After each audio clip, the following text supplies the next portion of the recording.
You're listening to the Personal Development Through Martial Arts podcast, the podcast where the world's highest personal development experts and martial arts masters come together to empower and inspire you to become your strongest self and live the life that you truly want.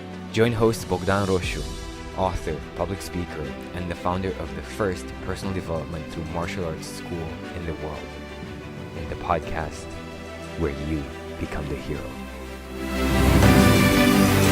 Hey everyone, welcome to another live stream and another interview of the Personal Development Through Martial Arts podcast. We're here live with Jeremy Takoti, and I'm super excited to sit down and talk to him because he has a huge martial arts experience, and something that's super important to me personally is that he's very enthusiastic about this idea of personal development through martial arts. Actually, he's been doing it for a long time. Now, I know that everyone watching us is mostly oriented towards Wing Chun because we're being live on the Wing Chun news page. And I encourage you to ask as many questions as possible. We'll do our best to answer them towards the end of our interview. But I feel that it's super important that as martial artists, we share more of what we know so that we all grow together. That being said, Jeremy, take it away and tell us a bit about yourself. How did you start with martial arts? A bit about your journey so far. Beautiful, Bogdan. Well, first of all, thank you for having me. It's a pleasure to be on this discussion with you. So for me personally, my martial arts journey, my first memory, I was 4 years of age, and my parents took me to a school fair where they were doing fundraising for a school. Right. And this was in Tasmania, which is an island state. No way. South of I know about Tasmania. I was watching the cartoons when I was a kid.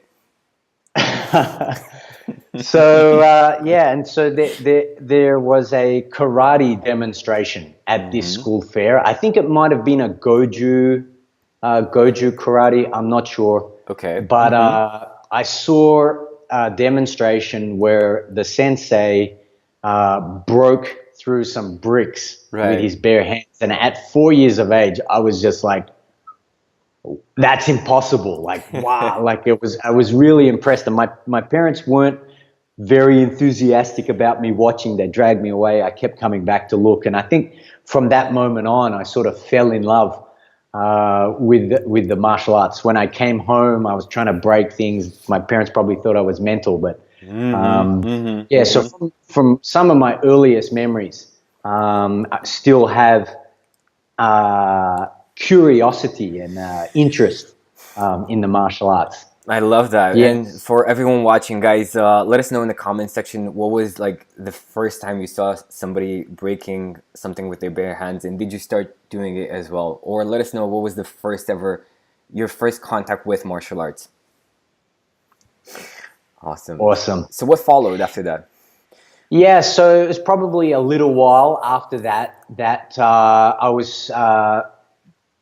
I think I was about 8 years of age, and I grew up with a religious background, and my parents used to take me to Sunday school, and my Sunday school teacher turned out to be a black belt in karate, and he also had some extensive experience with Shaolin temple boxing or five animal style. Okay. And so instead of doing the Sunday school, we would, not all the time, but often we would train, or we would discuss different ideas. And more than anything, he gave me several books that were on, one was on karate by a guy called Bruce Tenga. I've still got the books, 35 years later or whatever it is, I've still got them. And another one on Shaolin temple boxing.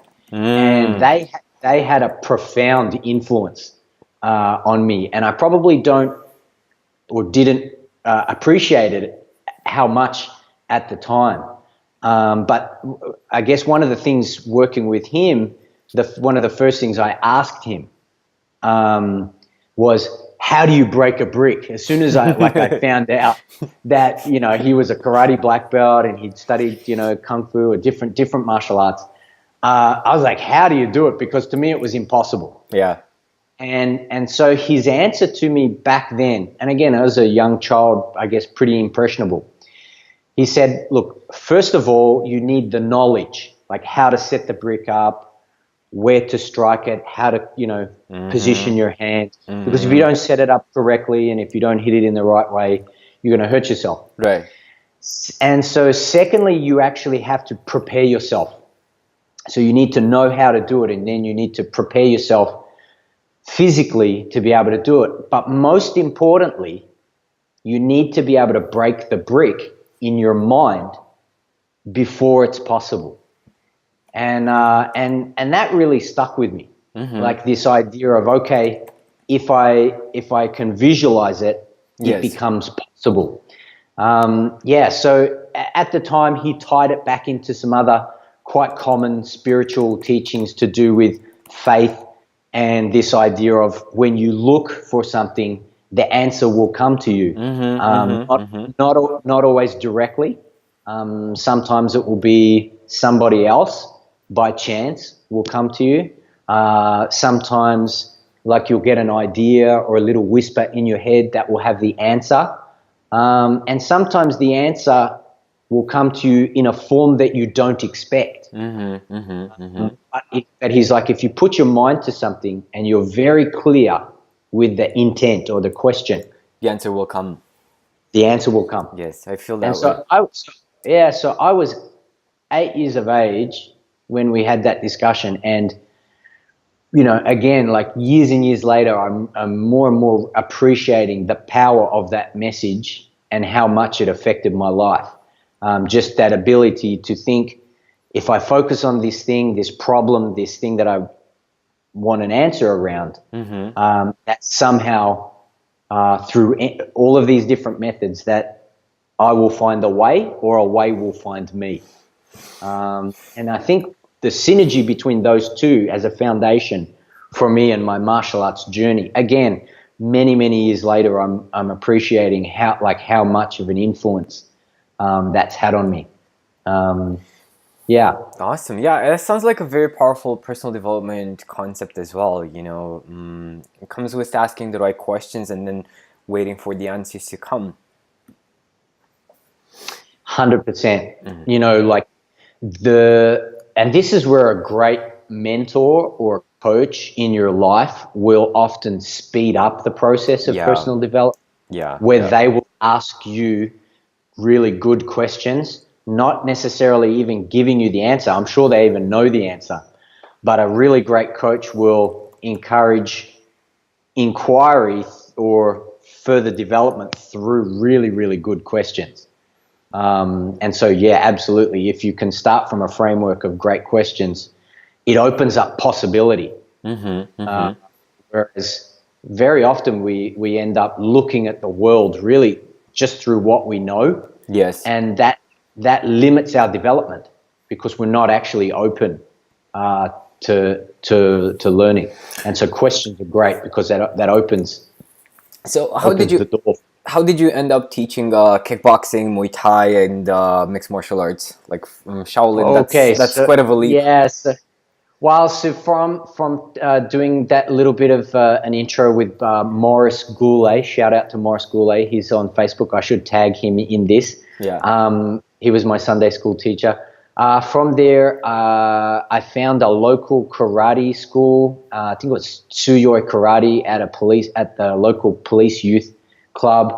And from there, I was training there for a little while. And for there, I had an opportunity to train with a few different people. Some of my friends were training martial arts.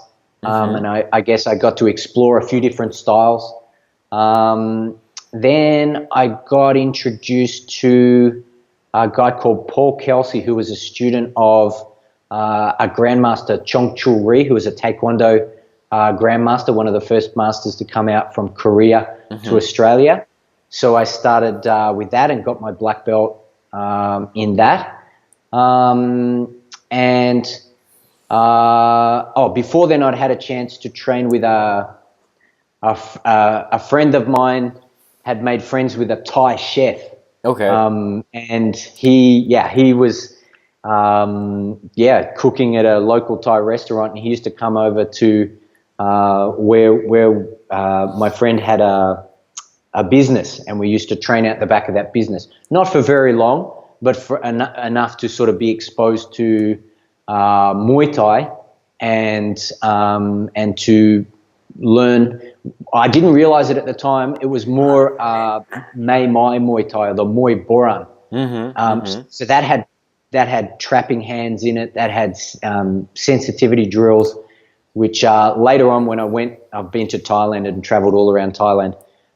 It took me ages to find anyone doing anything similar. So I suspect that he used to say it was special from his village, just the art. And again, at that age, I really didn't know any different. But in studying or trying to find, I think that style had been very influenced by most likely Kun Tao, but it was what I believe to be more like a Muay Thai or Muay Boran. So apparently he was a champion. He was a champion from one of the villages or something. So nice. I'm not very familiar with Muay Thai or Muay Thai Boran. So you mentioned that Muay Thai Boran has more of a trapping hands and sensitivity skills, right? That's actually very similar to Wing Chun, to what we're doing in Wing Chun. Yes. Yeah, so I guess some of the family arts that historically have, and I don't know for sure, but you hear stories about the lineage and where things come from India to China, and then from China and where it propagates. But there is evidence to say that there were styles coming out of China that have probably dissipated. Gone through Southeast Asia, sort of dissipated and gone in various forms into the Philippines or down through, like Cambodia and Laos and Thailand and all its various forms into Indonesia for like Silat. Awesome. There are probably family arts that have propagated out. And also the human body is the same, right? So what works in one works in the other as well, right? It's not such a huge difference between the two or the styles. I'm just checking to see the live because I think our image got frozen. I don't know if people can hear us anymore. Yeah, the sound is actually working, so we're just like frozen, but people hear us. Apologies, guys. I think I need to improve my internet connection. Sorry about that. We're doing our best with what we have right now, but that should not stop you from asking your questions. We'll be more than happy to address them. Tell me about when you first got introduced to or in touch with personal development, right? What led you to that, and why did that make sense to you as a martial artist? I think that early influence of meeting Morris and that first introduction to this idea that there was an internal influence on how things could play out, and the idea that the clearer you could get in your own self, like your own heart, that the universe, whatever, whether you believe in God or universal energy or it couldn't help but respond. But it's almost like by law. I love that. So I think, and again, this idea it's right through a lot of the older martial arts when you do your research of like the elements as an example. Let's talk about that a bit. I love that. I love that you brought the elements into our conversation. Yeah, like there's different ways of saying it. Like let's say elements like earth, water, fire, air, emptiness as one way of saying it. Some of the Chinese systems will use wood and metal, as different ways. Yeah, but generally speaking, they're talking about this dynamic of how the universe is coming out of nothingness into the visible world. And so this idea, again, it's a very old idea. It's in many different, like it's in ancient Greece, it's in Egypt, it's in it's in a lot of the old Buddhist and Indian scriptures. They talk about this dynamic of the unmanifest universe coming into our perceived reality, and they'll often describe it through this process of the elements. So coming from out of whatever this primordial but seemingly intelligent nothingness into our...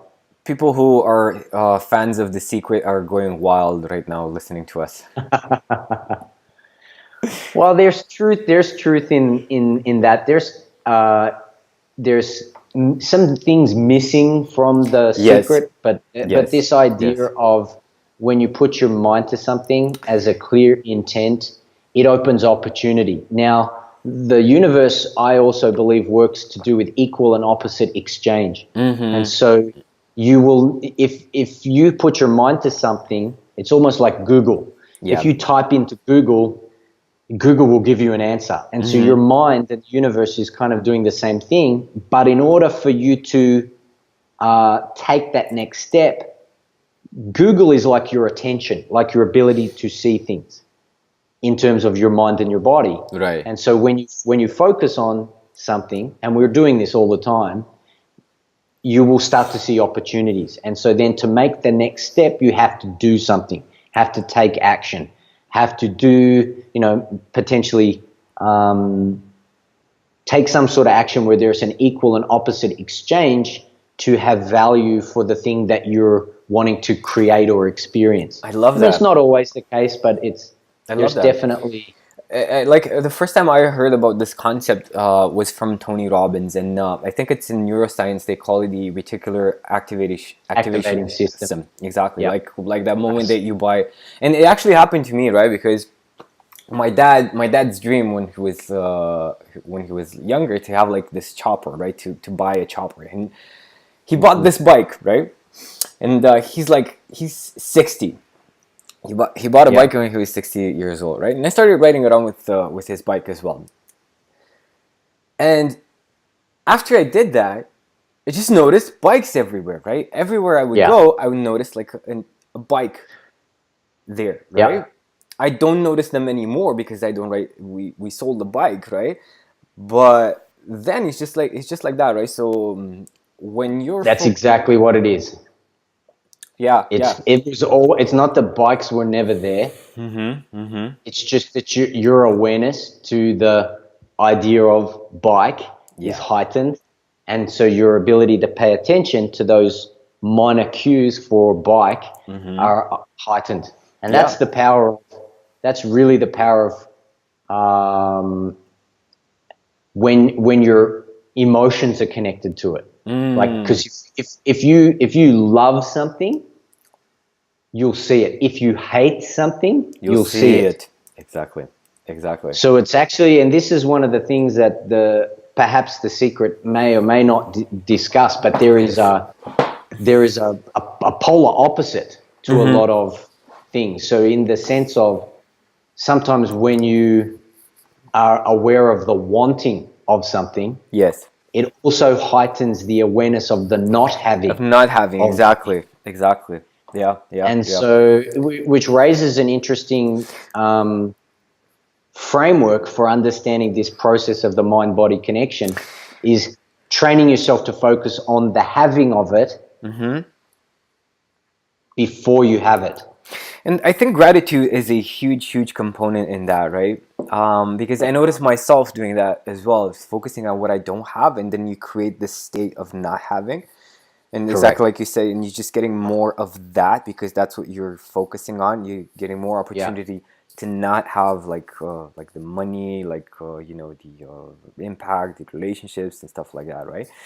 But what I noticed that really is a huge contribution to breaking that pattern and just being grateful grateful for, people, for, just waking up in the morning. Yeah. How did you break the cycle? I'm still breaking it. So here's the thing. Here's the reality of this work. It doesn't stop. Yeah. So like, and I'm gonna say this not to mean anything. Like I'm a multi-millionaire. I've used this information to generate what will become generational wealth. Like for my daughter, she's gonna inherit generational wealth, and probably her children if she ever has them. I love that. So this stuff I'm not saying that to impress anyone. I'm just saying to say that I've used this information. But it's not that the cycle gets broken and it stops. It's you just get better at breaking the cycle when it occurs. So let's say, as a sensitivity drill, let's say you're touching hands. Yeah. It's as soon as you touch hands, you have to do the thing that you are experiencing. Like it doesn't, like you still have to do it. It doesn't just, I've touched hands once and I've learnt it and now always forever I will find the way in. It's not like that. You still have to do it. Oh my God. So I have to keep training until the rest of my life?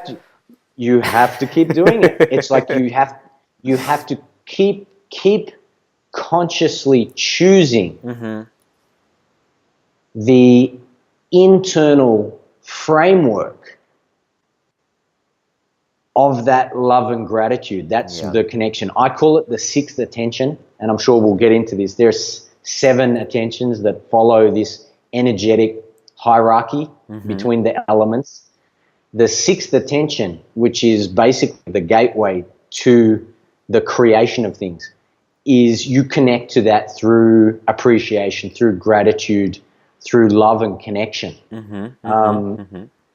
And so whenever I catch myself wanting something, one of the things that I have trained myself to do, but I still have to do it, is maintain the awareness of which way I am facing my mind about the thing. Am I facing the not having of the thing? Yeah.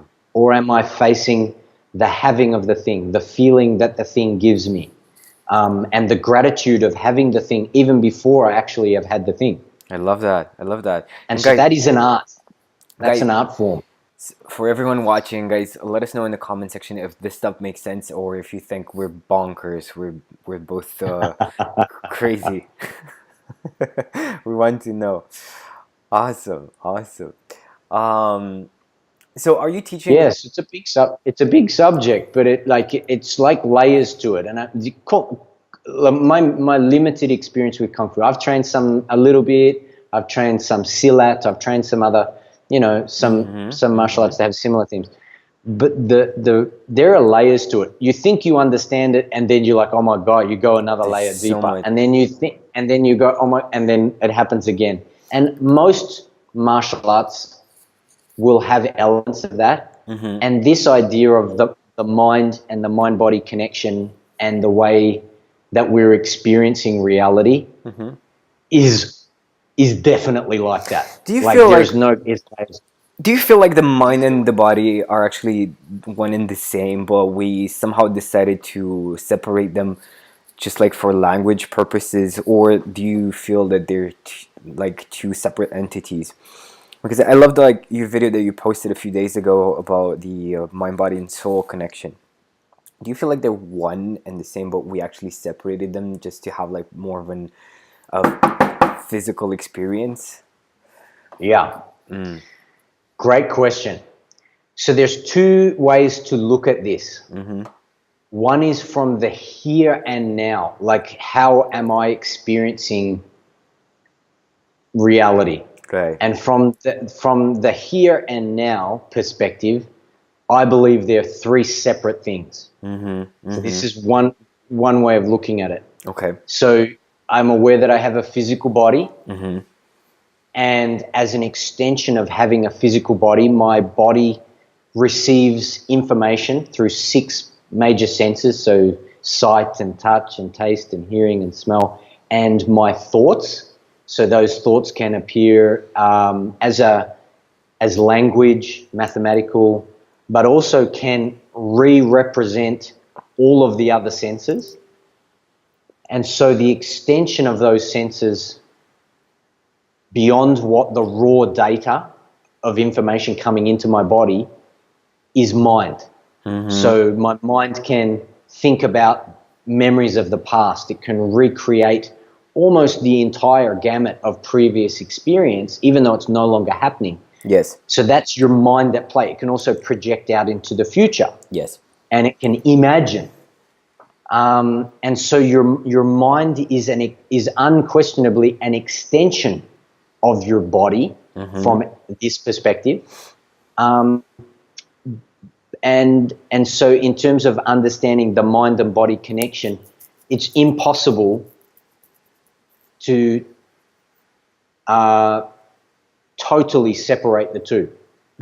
Although I do believe they are different things. And then this idea of spirit, which we're still, like, scientifically, we're still trying to work out, like, you know, even to do with like matter and you know, the relationship between, like, how is our body able to be conscious? Like, scientifically, we're still trying to work that out. But even using, like, the analogy of a computer, for example, and this is an analogy I use a lot because it makes sense. If you think of your body as the hardware of a computer, yes, you can make hardware upgrades, and sometimes hardware can deteriorate. You've got to replace bits and pieces. But largely, the hardware will operate through operating software. So your body's like the hardware, and then your mind is this operating software. And to make changes about how the computer operates, you can make changes to the operating software. But there is electricity that runs through it that's invisible. We don't really know what it is. If you disconnect it, the hardware's still there, but the software won't work. I love that analogy. My body, you take whatever this source of my consciousness is, you take that away, my mind, the function of my mind goes, my body will still be there. Obviously, it will break down over time, but like me as an entity disappears as soon as whatever this consciousness energy source is. Again, I think eventually we'll work out what it is, like whether it's 20 years, 30 years, like 40 years, 50 years, I'm not sure, but with supercomputers and artificial intelligence, we'll probably end up hacking. Yeah, I think so. I think so. Experience. I think we'll work it out. What's your take on the AI, evolution? Are we going to live like the Terminator, or like we're just going to be friends? Yeah, we will have to. This is something I wrote a book. Never ended up publishing it, but I wrote a book more than 25 years ago, and one of the underlying themes in that book was the use of organic circuitry. Yes. So very, very high technology that would enable the integration of supercomputers or artificial intelligence into our bodies. So merging with AI intelligence. So what do you guys? What do you guys I think it's coming. What do you guys think in the comment section? Are robots going to exterminate us, or are we going to merge with robots, or are we just going to stay like separate and become best friends and learn from each other? What do you guys think? Comment in the comment section. I'd love to see your opinions. Yeah, I think it's a real issue, because like the rate at which computing power is doubling means that the functional operating power and intelligence of computers is exponentially doubling every year. Yeah. So there's this curve, I'm sure you've seen it, where at the moment it's not like a human brain. It's still a little bit below. It can still do things in some ways better than a human brain, but overall for abstract generalizations, like the human brain is incredible for how abstractly it can deal with information. That is going to get exceeded. And very, very quickly, AI intelligence will be double, triple, and then essentially infinitely more intelligent than us. I think it's a real gonna problem. be. People don't realize It's gonna be very interesting. it's coming. I feel like we're not really using our full potential as as humans, and I think we're gonna learn a lot. I'm just a stupid optimist, right? Naive optimist. Yeah. But I think we're gonna learn a lot from it because they build this AI to play. I think it was Dota or World of Warcraft, something like that. Either of the two, like these video games, right? And just beat everyone. And it was using these strategies that nobody thought of, and the kids were like, dude, we should use these strategies too, right? So we were learning from the AI as well, right? So I think it's going to be a huge evolution for us and for AI as well. Yeah. Yeah, it poses a lot of very, very deep social questions, and like its impact on religion, its impact on education especially. Yeah, schools are gonna become obsolete. Yes. They virtually already are. I'm actually looking forward to that. Yeah, I'm not a fan of the modern education system at all, and so it's. I hope, I'm optimistic. Like I am optimistic about the use of this emerging technology, but I hope that we end up in a world where we can use these AI supercomputers to help us make a better planet and to live more productive, healthier, happier lives. And I believe that's possible. Yeah. Now, whether or not that actually happens, time will tell. But the reality is AI in many different forms. It's coming, and it's coming a lot faster than people realize. Like the next 10 years, we're going to see some major changes. Yeah, I believe so too. Awesome. Yeah. Let's get a bit back into the mind, body, and soul connection, and why should people actually care, right? Like people listening in are saying, okay, but I need to go to my job, I need to take care of my family, I need to figure things out. Why should I care about that? Well, the mind-body connection and this idea of just at some point in your life taking the time to consider, simple questions like, who am I? And why am I here? Yes. Often it's not until we experience suffering that those questions, like deep, very simple questions, like what's the meaning of this? What's the purpose of my life? Who am I? Like these are very simple questions, but at some point, usually it's suffering that triggers this sort of investigation down this track of looking at whether it be mind, body, or just this nature of human experience. The why we should do it at some point, I believe,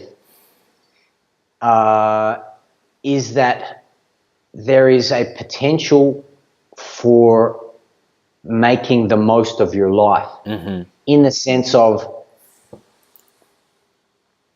we're going to die. Like the reality is we've all got a limited time. Maybe in the future they'll hack the human experience and we'll be able to be immortal. Maybe that's possible.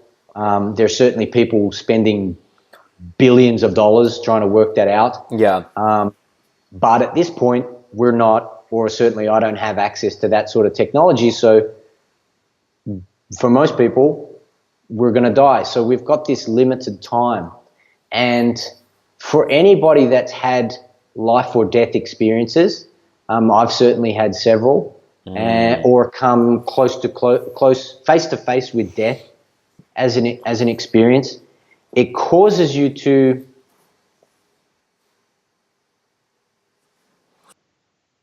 Hey, Bogdan. Yeah, it's Are we funny. back? Yeah, we were talking about life and death, and our connection died. Wow, there you go. How metaphorical is that?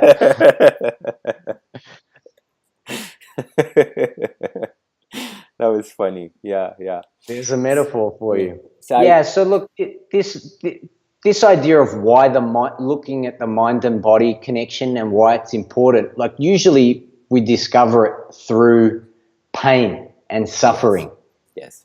as our initial contemplation of our human experience. And often it's a way to initially seek to end our own suffering. And certainly, as we were discussing, I'm not sure where we got cut off. Very often, it's someone close to us, Yes. passing that is also a very strong trigger for investigating, this sort of dynamic and at least contemplating what to do with your life and the meaning of it all. I feel that's a very powerful topic because, like you said, when you have an experience like that, you really start to question, your every action in your everyday, and ask yourself, look, am I doing something that really matters in the grander scheme, or just trying to feed myself and just living life in total fear? Yeah. Did you have, like, because you mentioned it briefly, is there like any story that you can share in that sense, and what impact it had on you? Like, was it a situation where you almost died, or referring to? Yeah, I've had a heap. Probably the most powerful one was my son dying. Wow. I in a previous relationship had a little boy, and he wasn't alive for very long, Wow. and was born a little bit prematurely. Yes. And despite the doctor's best efforts, his lungs weren't fully developed, and so I ended up coming off the ventilation, and they'd given him steroids, and basically I held him for only a few hours while he passed away. Wow. And Condolences. yeah, like I would not wish that on anyone. And I think that experience totally changed me without question. I really admire, I'm actually a bit sorry that I asked, but at the same time, I really admire your courage for sharing this story. It's like, yeah. What happened after that? Here's the thing, and if you ask anyone, without fails, someone close to them, pretty much everybody at some point. Certainly as we get older, yes, whether it's a parent or a grandparent, whether it's a sibling, whether it's a partner, whether it's a friend, certainly a friend of a friend, you know what I mean? Like the 6 degrees of separation, it's unquestionable that you will come across this dynamic that people are passing. And so, and I think one of the things certainly that I discovered pretty quick certainly in the Western culture, it's a taboo subject. Like it's a lot of people are not equipped to talk about it. Yeah. And certainly for me, if it was not for the martial arts training, I don't know if I'd still be here. Yeah. It reminds me of my previous teacher. When I was doing karate, he lives through a very similar situation where he lost his child, and he said the same thing. If it were not for my martial arts, I wouldn't have been here. Yeah, yeah, Yeah. yeah. What does life mean to you today? So for me, life is, I see it as like it's a miracle. Like sometimes I'll just sit there and I'll just like, I'm sitting in a miracle. Yes. Like what are the chances of our planet being the right distance from the sun with a moon to maintain, like that, like, and then to have a body at this time, like it's trillions to one, like truly. Yeah. Outside of whether you believe in, whether, you know, there's spiritual thoughts and all that sort of, regardless of that, it's an absolute miracle. The fact that I can touch things and smell things and see things and hear things. And be a human.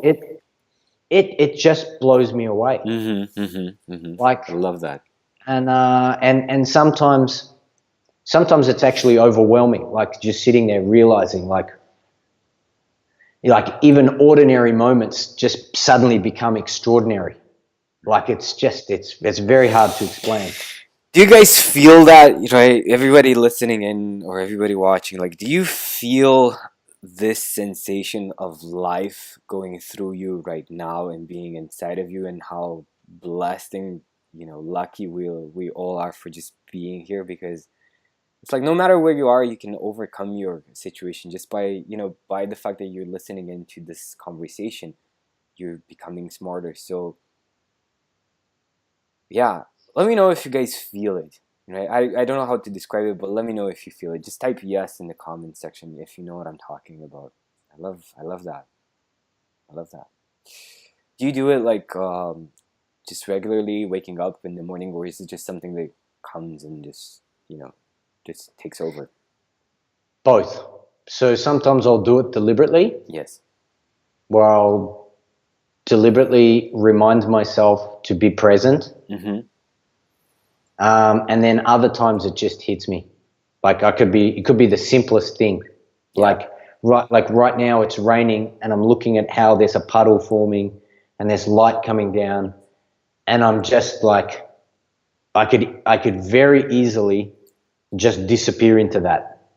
Like, yeah. And, yeah, so it's something I can, that I do deliberately, but certainly something that overcomes me. Definitely both. Have you read The Power of Now by Eckhart Tolle? Yes. Yeah. Yeah. So this idea of emptiness or becoming present. Again, this is a big subject. Like I can talk about this stuff. But here's the thing. Eckhart, and I love his work, and it's very approachable for people to think in these terms and to recognize that letting go of the past and not worrying about the future and becoming present. Just that idea. There is real power in that. It's healing. Like it eliminates so many stresses from the body. Like, and again, this is not just psychology. Like it's actual. They've tested the effects of being present on the body's ability to regenerate itself, and certainly that taking time out to be present. It has many benefits. Yes. But here's the thing. And I think this is the interesting thing with martial arts and like what we were talking about before. There is unquestionably, is almost like hidden treasures pointing towards this dynamic of being present within the martial arts. Like touch hands and try and think about something else. You're going to get slapped. You have to be present. Like, so just this idea, you know, it's in the Japanese martial arts as mushin, you know, like this idea of no mind. Yes. This idea of being present, becoming a super state where you really appreciate what's actually happening, and in many ways opens up many of what some people may say are, I wouldn't say supernatural, but certainly almost superhuman type awarenesses. Yeah. This is not limited to martial arts, of course. If you watch a tennis players getting in the zone, being super present, they have microsecond anticipation, intuition of where the ball is going to go. Same with golfers. Same with most elite sports. You will see people that have this ability to get into flow. Yeah. And their ability to be present doing whatever it is, whether it be surfing, whether it be whatever it is unquestionably one of the things that all of the elite people in sports and different things are able to do to get into that zone. And certainly within the martial arts, there's